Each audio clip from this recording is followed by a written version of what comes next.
bright lights in a V-shape, maybe a massive ship miles wide, right over Phoenix. Hundreds, maybe thousands of people saw them on March 13th, 1997. Look at that. There's another one. They're lined up in a pattern. On the night of March 13th, 1997, thousands of people saw strange lights in the sky from Henderson, Nevada, through Phoenix to the edge of Tucson, Arizona, and even as far as parts of Mexico. Well, I saw a huge craft just kind of come right over Squaw Peak. Many people have seen it, and I thought by now somebody would have an answer to this thing, and nobody has come up with anything logical. Welcome to the UFO Database. Today, we're going to examine the Phoenix Lights, one of the most famous and intriguing UFO sightings in history. If you're new here, make sure to hit that subscribe button and turn on notifications so you never miss an episode. The Phoenix Lights occurred on March 13, 1997 in the southwestern states of Arizona and Nevada. The event saw the appearance of a series of strange lights that captivated the attention of thousands of witnesses. The event has become a focal point for UFO enthusiasts and skeptics alike. It's worth emphasizing that the Phoenix Lights event unfolded in two distinct phases. The first phase, known as the V-shaped craft, occurred between 7:30 p.m. and 10:30 p.m., covering a distance of approximately 300 miles from Henderson, Nevada to Tucson, Arizona. During this time, witnesses reported seeing a massive V-shaped object with 5 to 7 lights on its leading edge, silently gliding across the sky.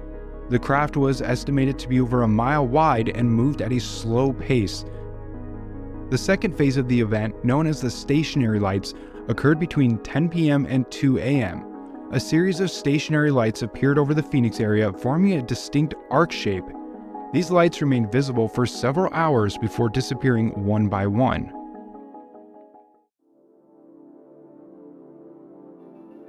The Phoenix Lights were witnessed by thousands of people in Arizona and Nevada, including pilots, police officers, and military personnel.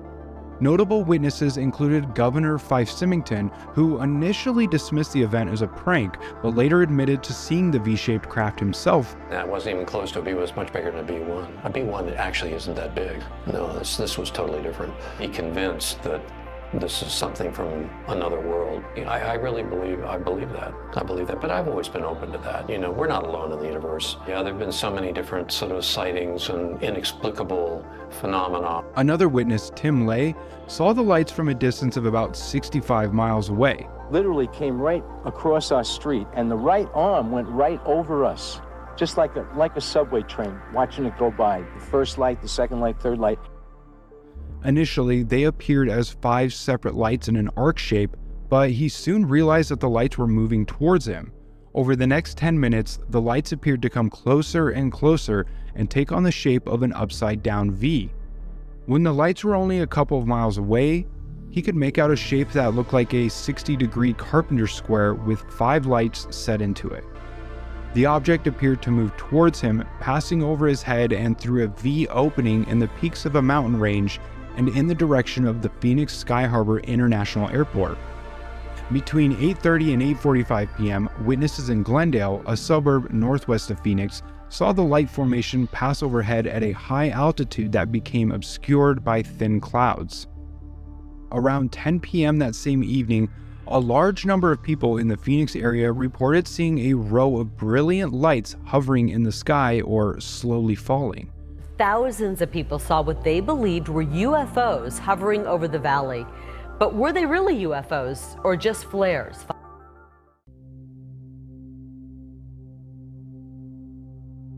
Numerous explanations have been proposed for the Phoenix Lights, including military flares, weather balloons, mass hysteria, and even extraterrestrial aircraft. However, none of these explanations have been universally accepted as the definitive answer to the mystery. The U.S. Air Force initially claimed that the stationary lights were flares dropped by A-10 Warthog aircraft during a training exercise.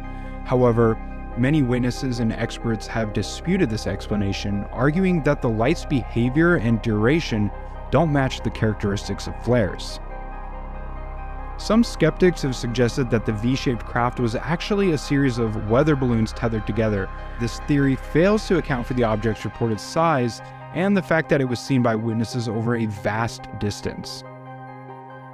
Another explanation is that the Phoenix Lights were a case of mass hysteria, with witnesses misinterpreting ordinary objects or natural phenomena as something extraordinary. This may account for some of the sightings. It doesn't explain the numerous credible witnesses who reported seeing the V-shaped craft or the stationary lights. The Phoenix Lights remain one of the most famous and enduring UFO sightings in history. The event has inspired numerous documentaries, books, and even a feature film. It's also sparked a renewed interest in UFO research and the possibility of extraterrestrial life. The Phoenix Lights phenomenon didn't end with the 1997 event. In 2007, lights were reported and recorded by the local Fox News television station. According to military officials and the FAA, these were flares dropped by F-16 Fighting Falcon aircraft during training at Luke Air Force Base. In 2008, lights were reported over Phoenix again, with local residents reporting that the lights appeared to change from a square to triangular formation over time. A Valley resident reported that shortly after the lights appeared, 3 jets were seen heading west in the direction of the lights. An official from Luke Air Force Base denied any U.S. Air Force activity in the area. On April 22, 2008, a resident of Phoenix told a newspaper that the lights were nothing more than his neighbor releasing helium balloons with flares attached. This event continues to be a topic of fascination for UFO enthusiasts and skeptics alike. In recent years, more and more government agencies around the world have been releasing previously classified UFO files, indicating a growing acknowledgement of the reality of this phenomenon. The Phoenix Lights remain one of the most well-documented and credible cases of UFO sighting and continue to be a source of intrigue and speculation for researchers and the public. And while skeptics and believers continue to debate the true nature of the event, one thing is certain: it captured the imagination of millions of people around the world and will continue to be a subject of study and discussion for years to come. While we may not have all the answers, it's important to keep an open mind. As we conclude today's investigation into the Phoenix Lights, remember that the universe is full of mysteries waiting to be discovered, and our goal is to provide a neutral platform for both skeptics and believers to share their thoughts and ideas. So if you like this video, make sure to hit that subscribe button and turn on notifications so you never miss an episode.